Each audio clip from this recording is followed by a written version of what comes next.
Dr. Ken Berry, thank you for being here today. My pleasure.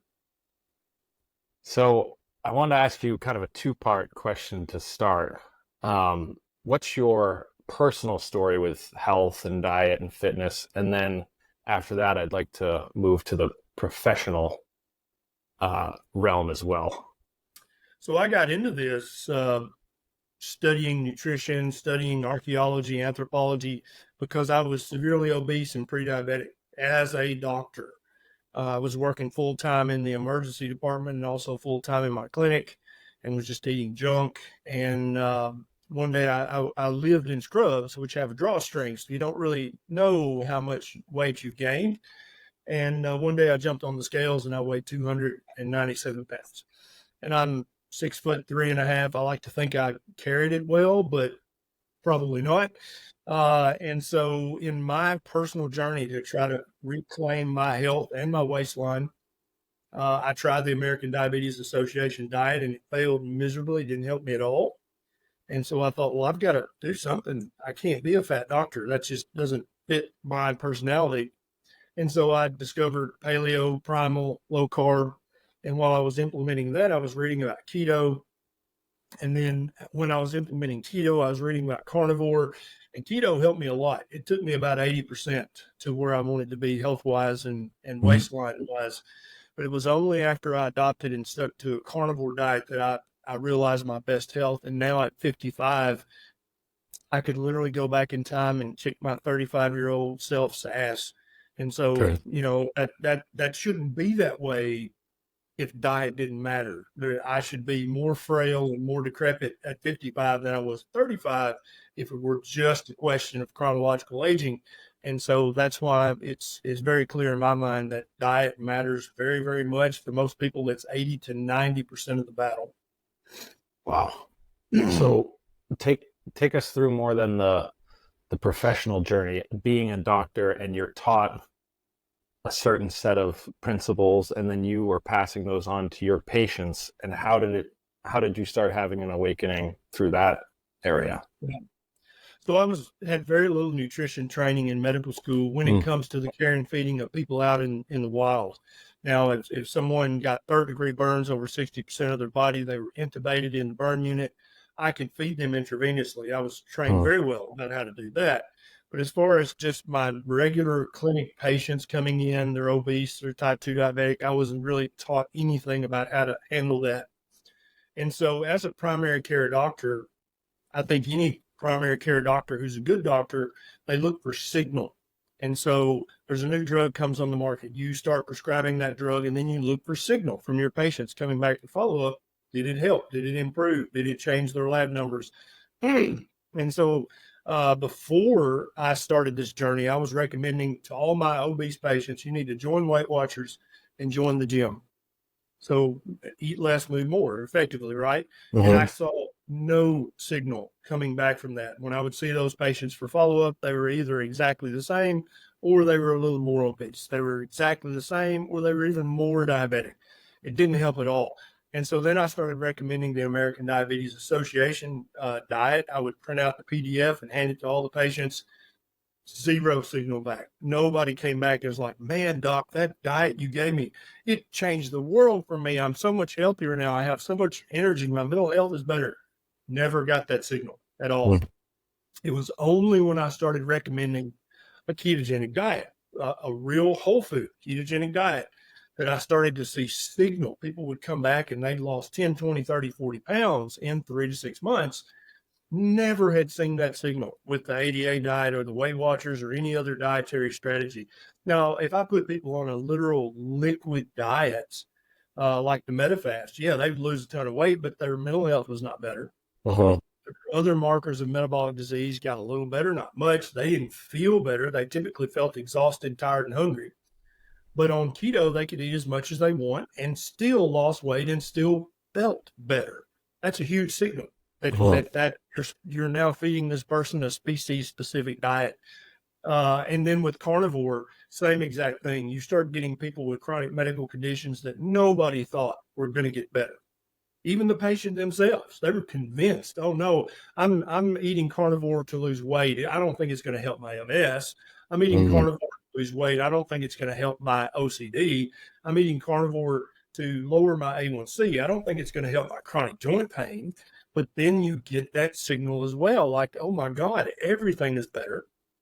And so, as a smart doctor looking for signal from patients, that there is no dietary intervention I have ever recommended where I got any signal at all, really, but definitely no signal for like I get from keto and carnivore. Wow. So why does I would say until recently for me it was eat less and move more. That was always Sure, like, sure, hey, just went on a trip for 2 weeks. Let's tighten things back up. sure. Why is If, that if not you, enough? well, if you have a third grade understanding of physics and thermodynamics, then that makes perfect sense. If you Uh-huh. have a third grade understanding of human physiology and the human digestive system and all the hormones, that there's multiple layers of hormones involved in weight gain and weight loss, then that eat less, move more. You're like, duh, it's physics, man. It's the furthest thing from physiology or physics or any branch of science for that matter. It's kindergarten foolishness is what it is. You if you say eat less, move more, you reveal your abject ignorance to the intricacies of what's actually going on in the human body. And if your hairdresser tells you to move more, eat less, she's your hairdresser. You can't really fault her for that. But if your doctor or your dietitian, if they say that or imply that, that's willful ignorance because it is their literal job to know. Right? Your hairdresser gets to not know. That's fine. She's not an expert. But if somebody has initials after their name, they have a license, and Uh-huh. they literally have taken an oath, I'm going to help my patients be healthier, and they say some ignorant foolishness like that, that's concerning. What are the principles from that baseline of move more, eat less that are missing that aren't there? The big Well, ones. well, first of all, I was trained in my undergraduate degree as an animal biologist. And so some people don't want to admit this, but human beings are animals. We're also mammals.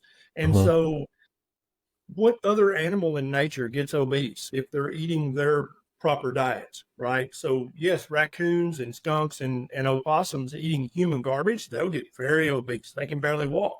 Dogs and cats, if held in captivity and fed our leftovers, they get very fat. Yeah. But you never see an obese animal Yeah. that's that's that's accidentally obese, right? Some animals fatten up for the winter on purpose, and they do that by eating lots of fruit and berries, right? That's how they get fat, and honey. But you never see an animal in the wild that gets accidentally obese. That just doesn't happen, and that's because they intuitively know what to eat and what to avoid. That same principle applies to human beings. It has to, by Uh-huh. definition. If you believe we're animals and mammals, that has to apply to us as well. It's only the human species that's completely lost its way, completely has forgotten, some would say, I would say we've been trained out of knowing what a proper human diet is.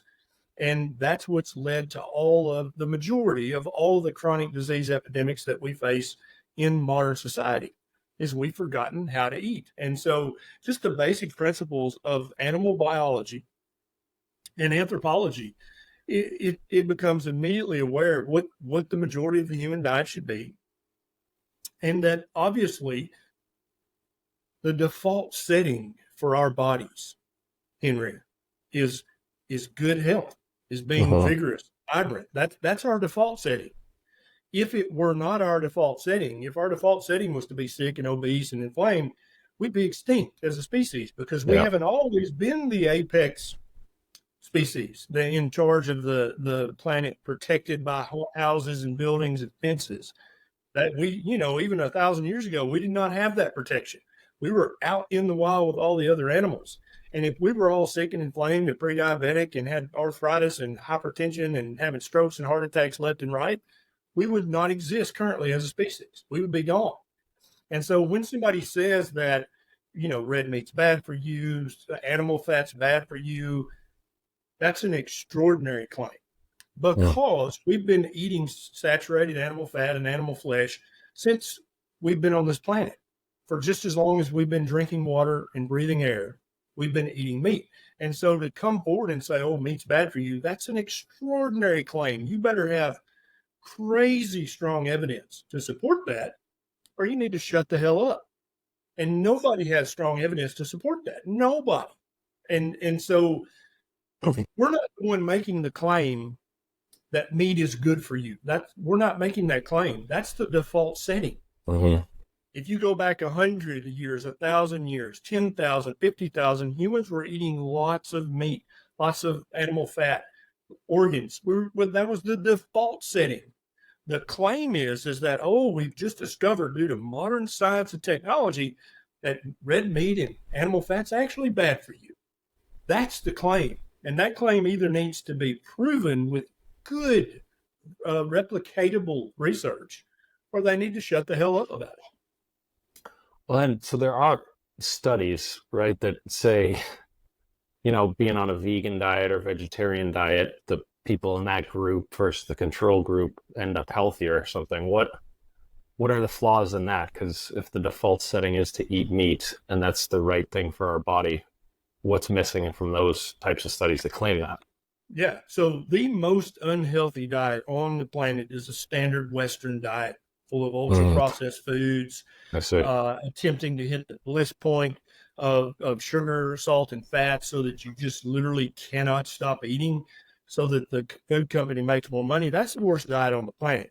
So if you compare that diet with a slightly less bad diet, which would be a vegan diet, it's less bad. I totally admit that. It is less bad. Your markers are going to improve somewhat. I see. Absolutely. Yeah, because you're comparing the worst diet to a less bad diet. Yeah. That doesn't mean it's the best diet. It just means it's less bad than the standard Western diet. Okay, and I can see that point. The vegan diet, if it's a whole food, plant-based, unprocessed, it is less bad for most people than the standard Western ultra-processed junk food diet. Yes, yeah, 100%. That doesn't make it the best diet. Right. And so what we're looking for here is the best diet, the proper diet for human beings. That's what we all want. We don't want to just be like, oh, I feel slightly less bad than I did before. We want to be optimal. We want to be optimized. We want to be virile, vigorous, and potent. We want to be a little bit dangerous if the situation calls for it. You're not going to get that on a slightly less bad diet, which is what the vegan diet is. Yeah. So this switch over to modern food, let's say in the 1960s, the obesity rate was something like 10 to 15%, it looks like, and that's in the 40% range now. And then it also said in the same time frame, it was the extremely obese has 10x'd, it looks like to me, since the 60s. So let's more switch to like the historical steps that forced that. What was happening in our country that caused that over the last 60 years? Yeah, I'm the first to admit that the epidemic of obesity is a multifactorial issue. There are multiple things at play here. I totally concede that, but I think the predominant thing is the food that we eat and the foods that we're told are bad and that we should avoid. I think that's the predominant factor. So if you want to go on the Pareto principle, that's the 80%. That's where you should focus all of your effort, all your time, your motivation, your willpower, your self-control, your money is on fixing your diet.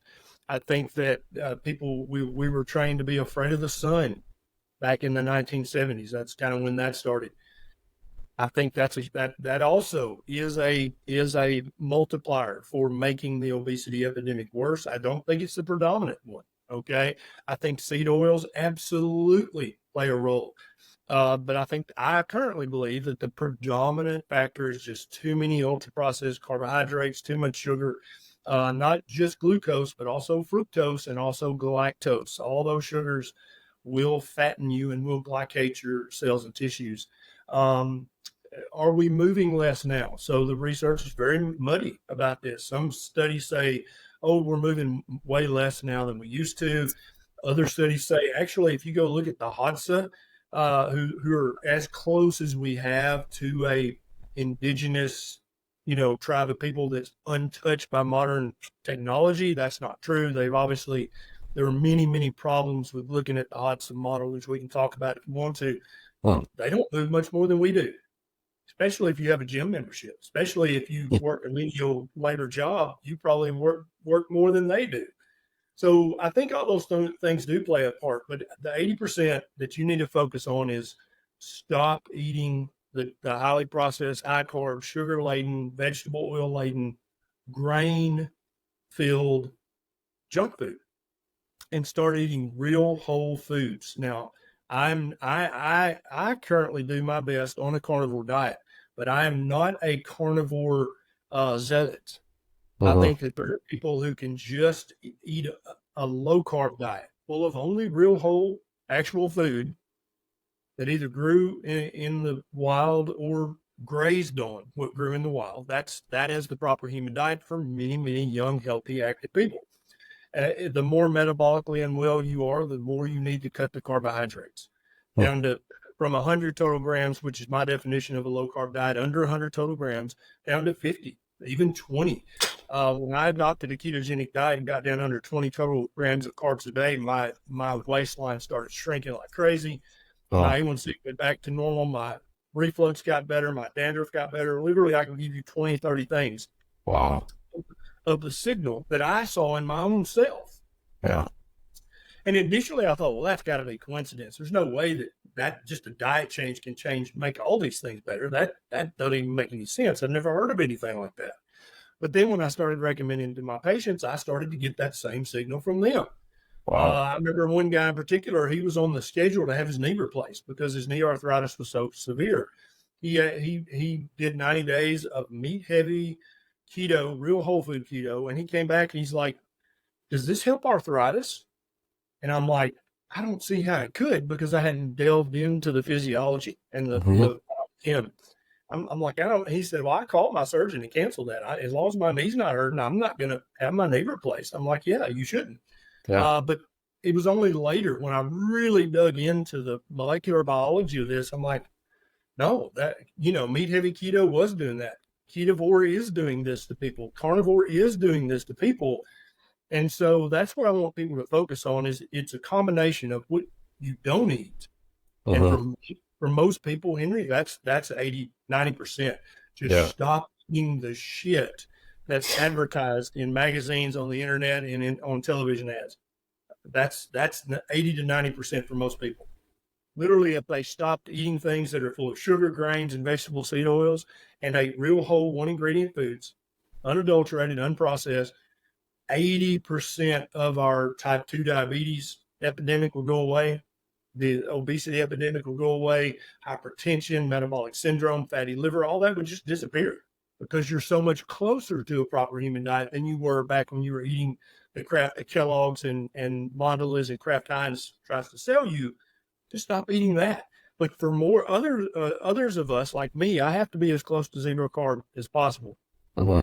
I'll start to gain weight and I'll start to redevelop my prediabetes. And I've experimented with this off and Wow. on. It's like, yeah, I've got to be a carnivore or I'll get fat. Why do you think all the seed oils and the processed food and all the crap, was it the market telling these companies this is wanted, just keep making more, or was this some top down thing, or how did we end up with all this, and especially compressed into like this last 50-year time period where for thousands of years essentially we didn't have it? How did it happen? For thousands of years, we absolutely didn't have it. That's what you Mm-hmm. meant to say. Yeah. So I think initially it was just price. You can read the cottonseed oil story, which was what Crisco used to be made of. Mm-hmm. It was an overabundance of it. They couldn't figure out what to do with it, and so only when they said, "Hey, maybe we can cook stuff with this," all of a sudden there's a huge market, and so you get the Fifth Avenue ad execs involved. All of a sudden you've got $1 billion product on that, right? And so I think even today, if you make something out of sugar, vegetable seed oils, and ground up grains, wheat, rice, oats, corn, soy, whatever, you can make that super, super cheap. Literally, your cost of production is pennies. Then you can sell that for dollars. That's a huge markup. That's the kind of markup that investors want to see. That's the kind of markup that shareholders want to see. They want to see that 10x, 20x, 30x, 100x.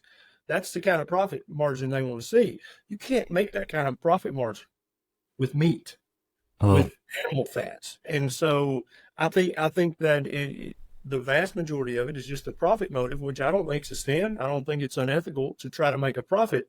But when you make a profit on the back of people harming their health, that's a problem. And I think that's where we're at right now. We've come so far down this road for 100 years in the case of cottonseed oil and the vegetable oils. We've come so far down the road now that it's going to hurt to go back to where we made the mistake. And a great analogy is if you're driving down the interstate, you're listening to a podcast, you're really into it, and you miss your exit. And then you look up and you're 10 miles down the interstate and you're like, shit, I missed my exit. Well, what are your options? It sucks to turn around, to find an exit and turn around. And then that 10 miles back up the interstate is the longest 10 miles of your life. It sucks. But yeah. that is absolutely what we're going to have to do as a society if we're going to get back to the right exit, which is a proper human diet, which is optimized human health, which is getting rid of all of these obesity, these epidemics of chronic disease. You're going to have to turn around and go back. Yeah. And so we've got to go back to real food. That's the answer. Supplements aren't the answer. Programs aren't the answer. This, that, red light therapy, all the stuff people are trying to capitalize on. None of that stuff is the answer. You got to turn around and go back to the proper human diet exit. Get off there. Then everything starts to go back to our default setting, which is good, robust health. So Europe's not nearly as fat as us, right? Right. What they've got a lot of issues, but what are they doing well in this regard that we aren't, or differently? The major things that they're doing from my research is that they eat a much higher percentage of animal fat versus vegetable seed oils. Hmm. The carbohydrates they do eat are often much less processed. And so also, the difference in the grains, a lot of people talk about that. I don't know if I believe that makes much of a difference or not. Okay. They get way more sunlight on average. They're not afraid of the sun like we are in the United States. But you look at the French paradox. The French have higher rates of smoking than any other country, and they also eat more butter and more saturated fat than any other country, yet they have one of the lowest rates of heart disease.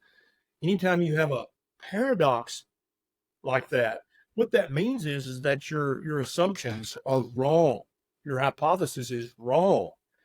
Smoking's bad for you, absolutely, but they must be doing some other things that are protecting them from heart disease. And I think it's the saturated animal fat. I think that's part of it. I think their carbs.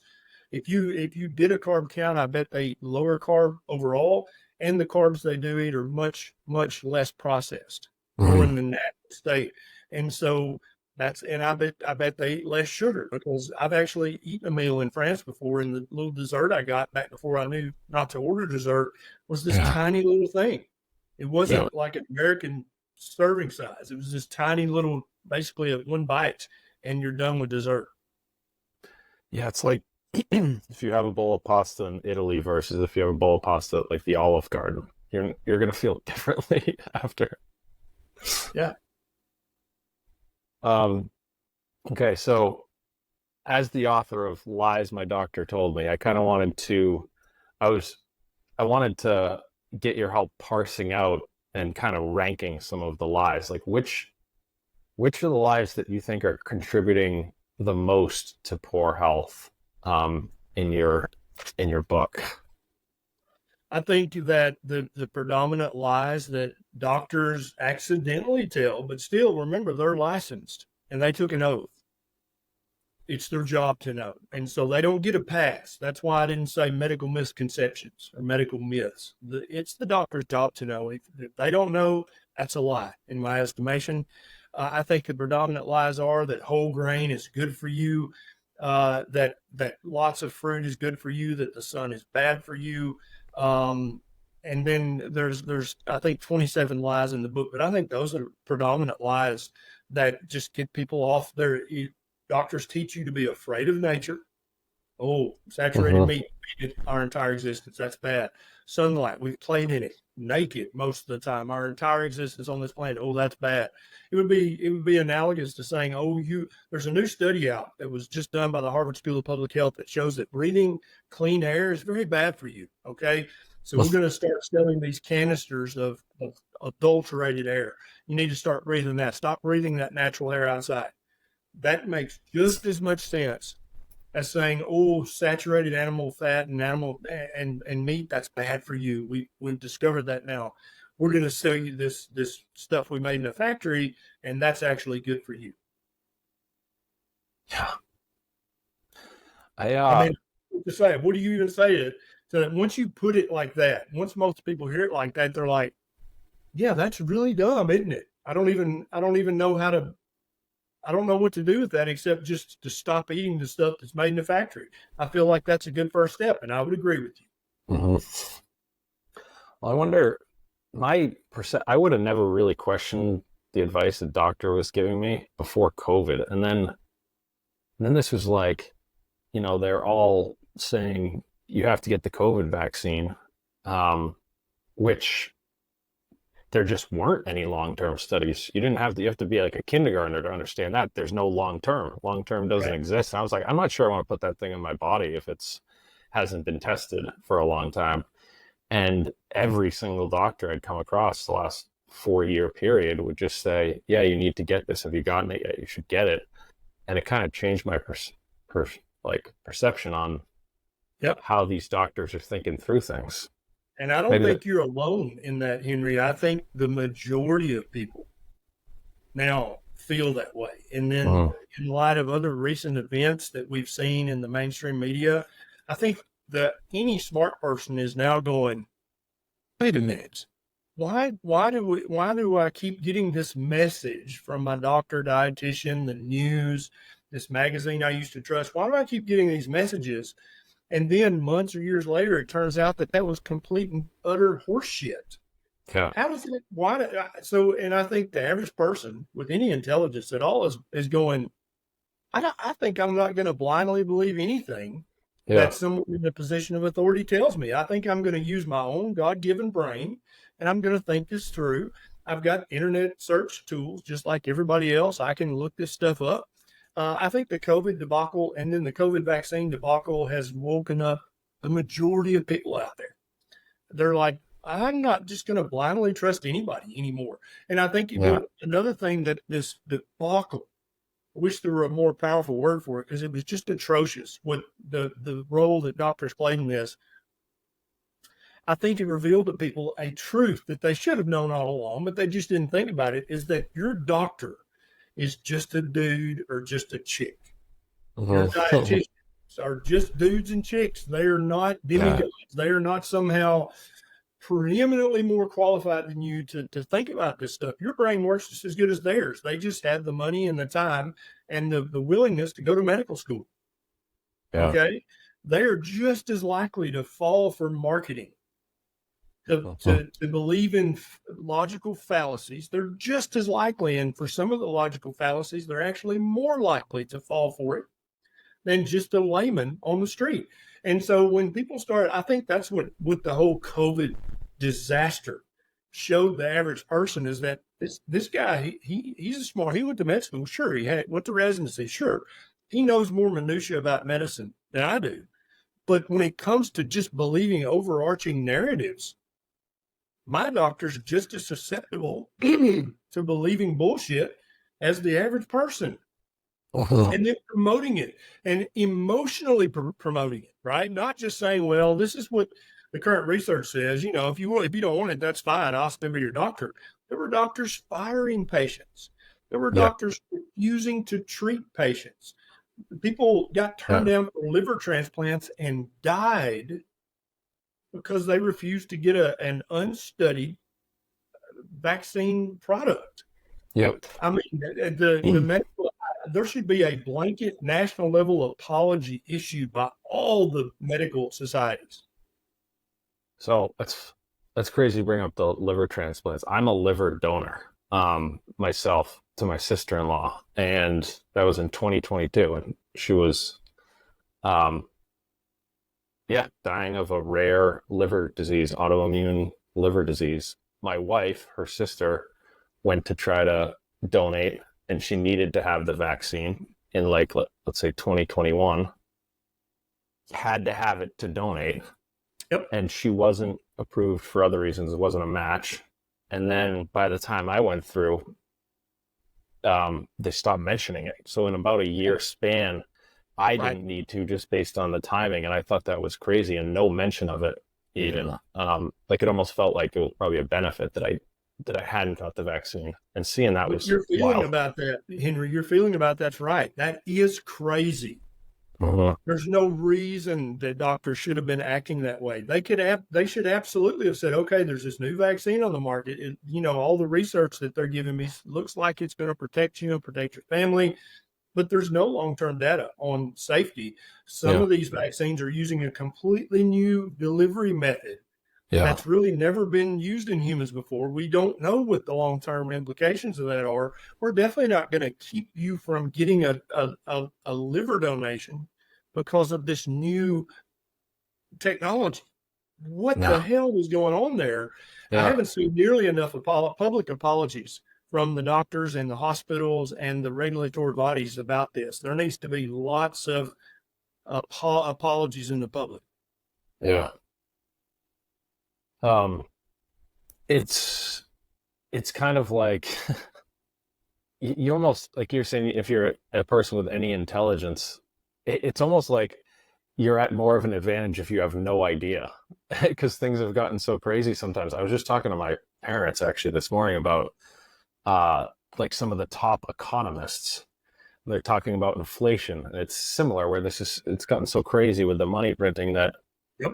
uh like this guy Paul Krugman comes out and he says, if you remove shelter and gas and food from inflation, we don't have any anymore.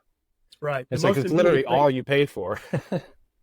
Yeah, And that's 80% of most people's budget, if not a lot higher percentage. it's not But all we're of not it. going to count that with inflation. Another thing they do with inflation is they'll say, "Oh, inflation is slowing down." What they actually mean is the rate of inflation is slowing Yeah, down. They right. don't mean that inflation is reversing. We're not going into a de-inflationary period here. And so that's why you see things like, oh, between 2019 and 2024, the price of this thing or that thing has either doubled or tripled or quadrupled. That's Yeah, because that inflation from each year is still there. It builds up year over year. And so yeah, when they say inflation's lower now, they don't mean that the prices are going back down. They just mean the rate of increase has slowed down. And yeah. again, like you said, the average person is like, duh, everything's more expensive now. But then they're Well, saying, oh no, that don't believe your lying eyes. Believe me, this is you see this, and I think the COVID debacle is what opened everybody's eyes. Now they're not just blindly trusting anything anymore, whether it's economics, politics, medicine, nutrition, anything. They're just not trusting it blindly, which I think is a very, very healthy thing for humanity as a whole. yeah. Anytime we blindly trust some institution, they're going to take advantage of you. That's just human nature. Have you thought through then about the connection between inflation and the quality of food? Because I mean, I know from looking at that stuff, I'm a Bitcoin person myself, and Sure. it seems like, so if like a quality steak without hormones and stuff used to be in the diet, and then we're printing money, and those get so expensive that they're moved into the they're moved out of the basket, and what's moved into the basket is like crap. And it seems like Yep. there's some tie there. Have you thought through that connection at all? Absolutely. Absolutely. Think about what I said earlier, Henry. Making ultra processed food is cheaper than providing real food. It's simple. So, Simple. absolutely, it's very simple. And so, people in positions of power know that the average people will riot if there's a famine or if there's a food shortage for long enough. Uh-huh. Fathers and mothers are going to do whatever it takes to feed their children. I mean, and when I say whatever it takes, I literally mean whatever it takes. The anthropological literature is very clear about this. Well, We will do anything to feed ourselves and feed our offspring. That is an evolutionary drive that you can't short circuit that. It is built in. And so when the price of real whole food gets so high, what the governments resort to and the powers that be is just keeping people's belly full. They don't uh-huh. really care what they're keeping their bellies full of. They could care less what the long-term health benefits or health degradations are. They don't really care about that. They just don't want the people to riot. And if Right. I'm also a student of history, and every single time that there was some violent overthrow of a government, there was food scarcity. You almost Mm. can't get people to riot unless their belly's empty. They know that. They study history and they know that, and so they're going to keep the people's bellies full of whatever the cheapest shit is that they can get in their belly, because that will keep them at home and keep them happy and keep them watching CNN and MSNBC because they got a full belly. It's only when people are truly hungry and there's no answer, that's when people come out of their homes and say, "What the hell is going on?" Yeah. I want to ask you a couple more questions that of course are all tied in together, but we're going to kind of bounce around a little bit here. So my brother has three kids, two boys and a girl. They're all under the age of 6, and they each have a different food allergy. And we go to a restaurant with them. They have to go through with the waiter one by one the different oils and nuts and flours that they're all allergic to. And I just know from talking to them that seems like it's grown quite a bit. Do you have any idea about what would be causing that? And Yeah. is it growing? Again, it's absolutely growing. This is another epidemic: is the food allergy, autoimmunity. Uh-huh. This didn't used to be a thing at all. Back when I was in kindergarten, not a single kid had a food allergy. It literally didn't happen. There were Uh-huh. probably a few who were lactose intolerant, but that was just something they had. But the peanut allergies and the other things that you see now that are very, very common, that just didn't happen back then. I think it's, again, multifactorial. I think there's multiple things involved here, but the predominant thing is that these children are fed from day one. If they even get breast milk, they're lucky, but many of them get inflammatory formula. And so anytime you are eating or drinking something or putting something on your body that causes chronic, inappropriate inflammation, that's causing your immune system to work overtime. It also confuses your immune system. And so what autoimmunity is that you start reacting to a part of you that you should never react to that. Food allergies are when you react to a naturally occurring food substance. You shouldn't react to that. I think that that's directly caused by the inflammatory nature of the formula of the snacks and the crackers and the little niblets that children are fed from almost day one. Huh. Their immune system is so inflamed, so confused that it starts to either attack their own body cells or it starts to mount an inappropriate immune response to naturally occurring foods. And I think there are probably other things Uh, at play, but I think the predominant thing is just the shitty diet that we start feeding kids either from birth with formula or the moment that they're weaned with all the little Gerber snack crackers and all that crap. Their immune system is completely confused because you're feeding it this little baby something that's not real human food.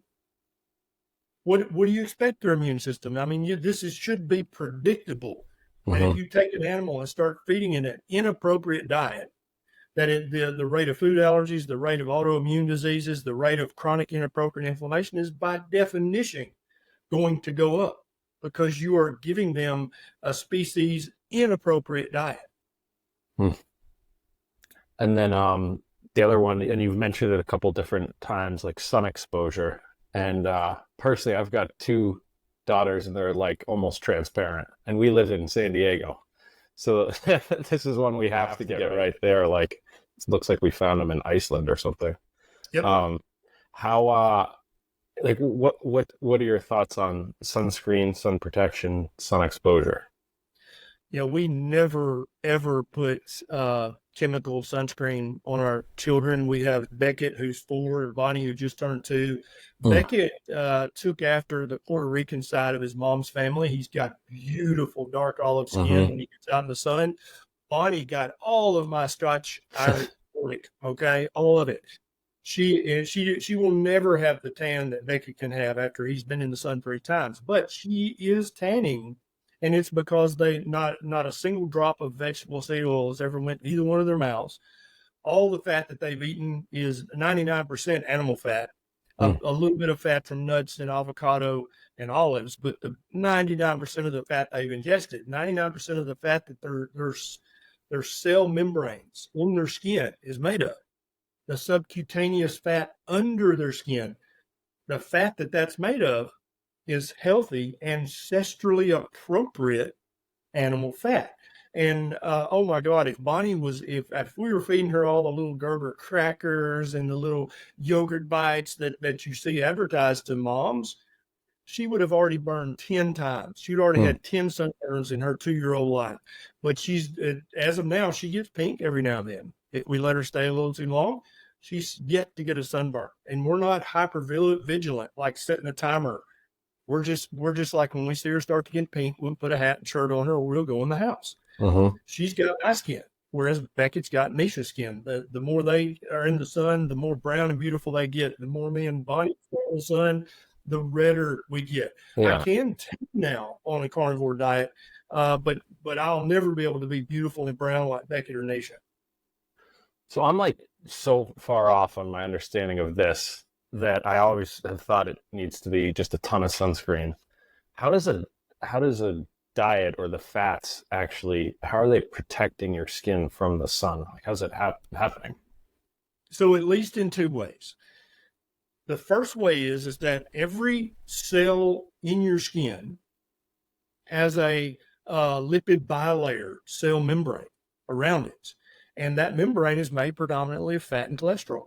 Now, if you're eating lots of inappropriate vegetable fats, your skin cells are going to be made of that fat, but also the subcutaneous fat that's under your skin. That's either going to be built of naturally occurring animal fats that your ancestors have been eating for literally the entire time we've been on this planet, or it's going to be made of vegetable seed oils. The first ever was 100 years ago with cottonseed oil. Now, then we had canola and soybean and all the others. We have had no time to adapt to that. But we have had our entirety of existence on planet Earth to adapt to and use animal fats. So it's not every cell in your skin is made from the fat you eat. And the subcutaneous fat underneath the skin cells are made of the fat you eat, either for better or for worse. And so if you just go on X or Twitter and just say, since you've adopted a carnivore diet, have you noticed you can stay in the sun longer? And watch the comments stream in. Yes, I can stay twice as long, 3 times as long. It's almost impossible for me to burn now. Used to I burned in 10 minutes. Now I can stay 40 minutes. That's why, Wow. is you're Wow. building your skin and your subcutaneous fat of the proper fats that they should be built of. You're not including inappropriate proteins, non-nutritive amino acids that occur in plants. You're not including the non-nutritive fats that occur in plants. You're building your skin and the subcutaneous fat out of a proper human diet fats. And that's why I think you're seeing that. Now, there's been zero research done on this because never Hmm. in modern history have we had so many humans eating so much animal fat, right? Like we have with the popularity of keto and then carnivore. There's no modern research on this. But again, let's go back to basic principles. What fat have we eaten for the longest amount of time? Well, it's Hmm. animal fat. Okay.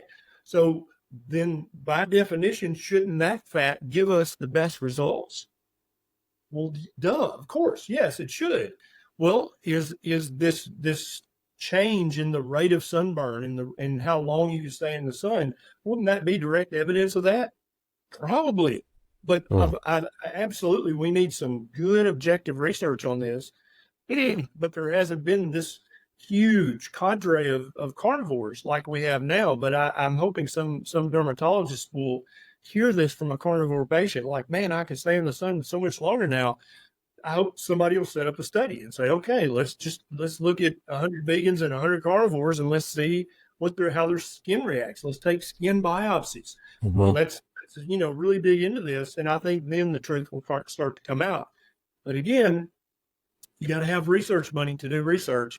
And I don't know what department head's going to approve that study, because they're going to say that's unethical to have people eat only animal foods. That's unethical. We're not going to fund that study. So it'll probably have to be self-funded from the carnivore community. But I think it's absolutely a thing. I know in my personal life, when we went to the beach back when I was eating just crap, I could stay 10 minutes in the sun. Yeah. And I either had to put on a shirt and hat or I had to get under the umbrella, 10 minutes. And now I can stay 30 minutes. We were just out on vacation out in the sun at a pool. I stayed for 3-4 times longer. I got a little bit pink. That was it. And before, I would have had literal blisters on my skin, which I've had multiple times in my earlier life when I was eating a crap diet. I didn't know better. I would literally have blisters, water blisters from the sun. Wow, it's crazy. So we'll start to wrap up here, and I want to ask you, the framework is what you call the proper human diet. So what we've talked about, keto, carnivore, all these other ones, what does that entail? So there's 13 principles of a proper human diet, and I have a YouTube video that goes into all 13, but for most people, the takeaway is a proper human diet is by design low in carbohydrates. No human on earth needs more than 100 total grams of carbs a day. Yeah. The degree to which you exceed that, you're going to have some sort of metabolic disease to some degree. A proper human diet is ancestrally appropriate, which means it mimics the diet that our ancestors ate. And a lot of people say, well, we can't know what they ate. Actually, there's tons of ways that we can know that anthropologists and paleoanthropologists use. They can tell you what this tribe ate versus what this tribe ate.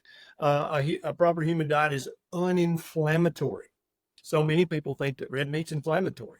But what we're seeing is when somebody who used to have chronically elevated HSCRP, SID rate, IL-6, IL-1, IL-2, tumor necrosis factor alpha, when that person starts eating a carnivore diet, all their markers of inflammation go back to normal. Somehow, even though they're eating all this red meat, how is that possible? Well, that's because we've been eating that so damn long that we've adapted to it. We have adopted that as our proper human diet. Any proper human diet is going to be, by definition, rich in animal meat and in eggs and in seafood. And you're going to probably include some organs in that at least occasionally. There are 8 other principles that I talk about in my YouTube video. If you want, I'll send you a link to that, and you can post it in the show notes of this so people can learn about all 13. But the degree to which you don't need a proper human diet is the degree to which you suffer from chronic disease. So I will include a link to that video. I'll include a link to your books, your website, your Twitter account, which I really appreciate. Anywhere else you want to send people, I'll include that down at the bottom of the show notes. For the people who some people can eat a carnivore diet like a mountain lion out in the wilderness all alone, but some people can't do that. Their family's not on board. Mm-hmm. Their friends are not on board. They need a tribe. They need a group of people. And so we have a private community that people can join. If you're literally alone in the wilderness and everybody else that you know yells at you when they see you eating meat, you need a tribe of people that's like, no, yes, that's exactly what you need to be doing. And so we do have a community. If anybody needs that extra level of support and camaraderie and just accountability, just to have somebody who is also eating carnivore, we've got that in our private community. So a link to that would be appreciated as well. Absolutely. Well, I really appreciate you taking the time today. This is a fantastic discussion. Thank you so much. It's been my pleasure.